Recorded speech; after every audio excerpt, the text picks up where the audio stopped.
Hello student, welcome in standard 7, subject general science, chapter number 18, sound, production of sound. Children, we will discuss last period oscillator, oscillation and oscillatory motions with their examples.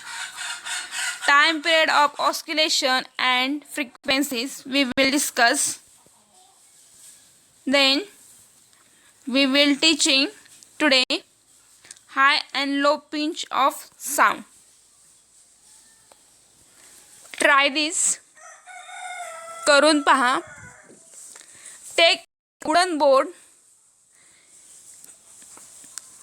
80 to 19 centimeter long and 5 centimeter wide. आकृतीत दाखवल्याप्रमाणे त्या चित्रात दिसत आहे त्याप्रमाणे तुम्हाला एक 80 to 90 centimetre long असा आणि 5 सेंटीमीटर विड्थ अशी एक फळी घ्यायची आहे. Hammer two nails into nails म्हणजे खिळ या ठिकाणी. तर त्याच्या दोन्ही टोकाला हे दोन खिळे हातोडीच्या साहाय्याने ठोकून घ्यायचे आहेत. each of few centimeter away from its two ends. तर ठोकताना काही सेंटीमीटर अंतर सोडून हे ठोकायचे आहेत. tie the ends of thin metal wire to the nail so that the wire is stretched tightly between them. तर आता काय करायचं आहे तुम्ही आकृतीमध्ये बघू शकता. दोन खिळ्यांच्या दरम्यान एक बारीक तार थिन मेटल वायर इथं बसवून घ्यायची आहे. चांगली पक्की बसवून घ्यायची आहे. इथं बसवलेली आहे ती. Insert a wedge shaped wooden or plastic block under the wire near each of the nail and plunk the wire lightly. तर या ठिकाणी आकृतीत दाखवल्याप्रमाणे खिळ्यांजवळ तारेखाली दोन बाजूने इथं लाकडी जे आहे लाकडी किंवा प्लास्टिकचे ठोकळे तिथं सरकवा आणि हलकेच तारावरती प्लग म्हणजे टिचकी मारायला सुरुवात करायची आहे. आता टिचकी मारायला सुरुवात केल्यानंतर तुम्हाला काय जाणवते बघा. Did you here any sounds. असं केल्यानंतर तुम्हाला आवाज ऐकू आला का. Observe whether the wire vibrates. Wire vibrates झालेली तुम्हाला दिसली का. नाव insert two blocks 2 or 3 small rectangular blocks below the wedge shaped block on one side in such a way that the length of the wire does not change. तर आता काय करायचं आहे 2-3 छोटे चौकोनी ठोकळे एका बाजूच्या त्रिकोणी ठोकळ्याखाली असे सरकवा की तारेच्या लांबीत काही फरक पडणार नाही अशा मापामध्ये. इथं जेवढं शक्य होईल त्या ठिकाणी इथं काय करायचं आहे ठोकळे सरकवायचे आहेत. Observe whether there is any change in the tension in the wire. Now plug the wire with your fingers and listen to the sound. आता तारेत लांबे काय फरक पडला ना. तर लाकडी ठोकळ्यामुळे तारेवरती ताण आपल्याला आलेला दिसतो. म्हणजे ताण आल्यानंतर काही फरक पडतो का याचं निरीक्षण करायचं सांगितलेलं आहे. आणि निरीक्षण केल्यानंतर आता बोटाच्या साहाय्याने तारेला काय करायचं पण पुन्हा छेडायचं आहे. आणि छेडल्यानंतर आवाज ऐकू येतोय का बघायचं आहे. Also watch it's vibrations.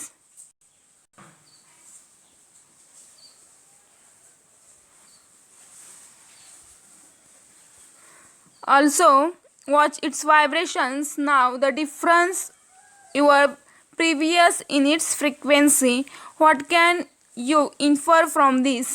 When tension in the wire is increased, the frequency is seen to increase, and when it is reduced, frequency is also seen to the decrease.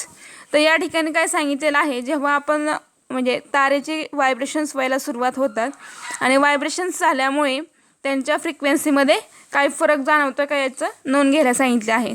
तर नोंदीवरून काय आढळतं बघा. We have previous a difference in the sound generated. म्हणजे तारेचा ताण वाढला की frequency वाढते आणि तारेचा ताण कमी झाला की फ्रिक्वेन्सी कमी होते. Okay. When tension is increased, result sound is shriller. When tension is reduced, sound is also less shrill. That is what is called the high and low pinch of sound. म्हणजे बघा, ताण वाढला असताना येणारा ध्वनीचा आवाज आणि ताण कमी केल्यानंतर येणारा ध्वनीचा लो म्हणजे कमी आवाज, यालाच ध्वनीची हाय अँड लो पिंच असं म्हटलं जातं.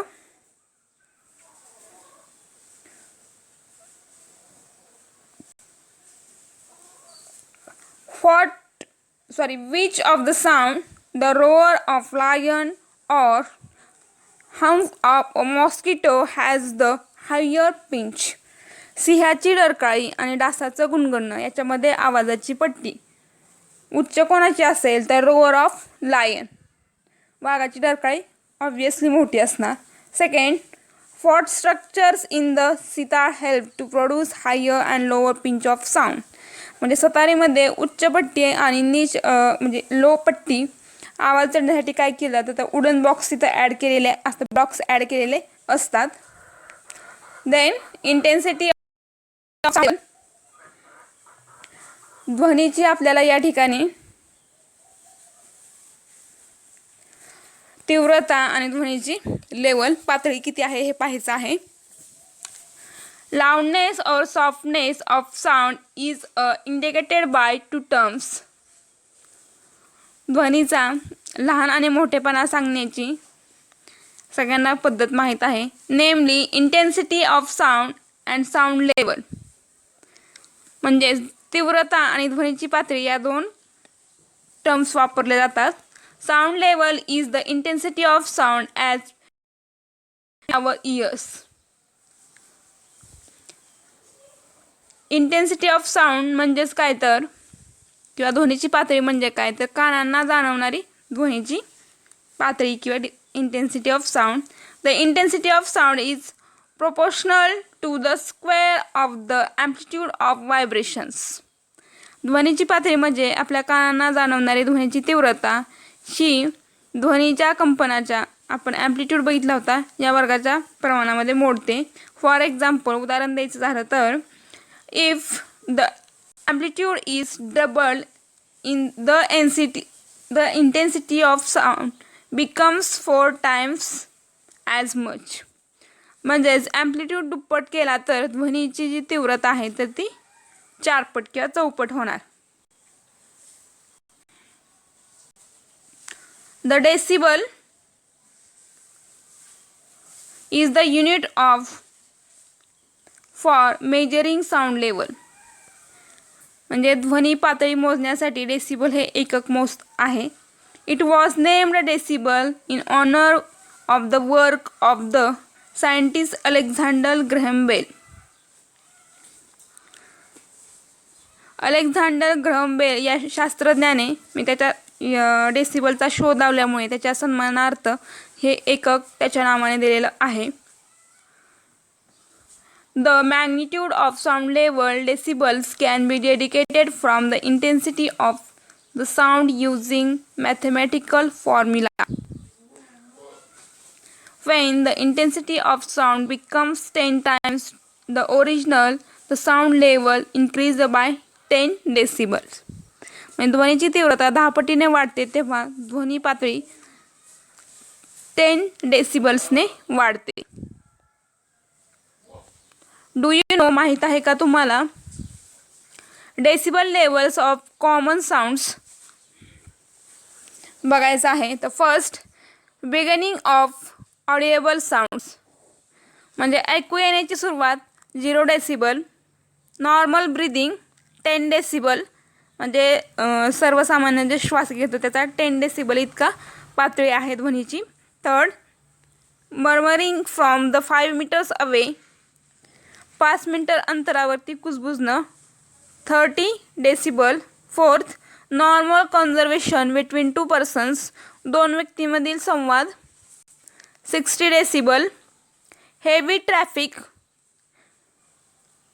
70 डेसिबल. ऑर्डिनरी फॅक्टरीज, सर्वसामान्य कारखाने 80 डेसिबल्स.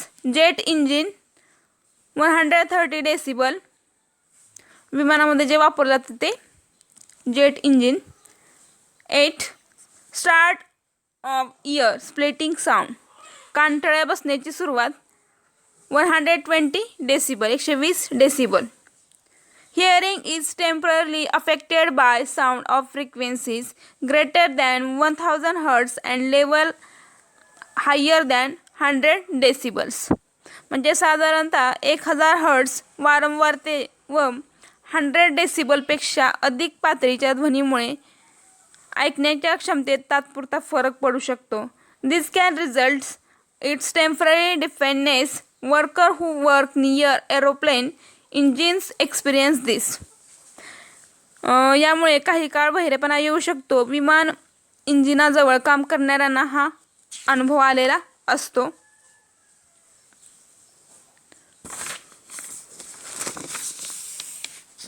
नेक्स्ट उर्वरित भाग आपण नेक्स्ट लेक्चरला पाहूया.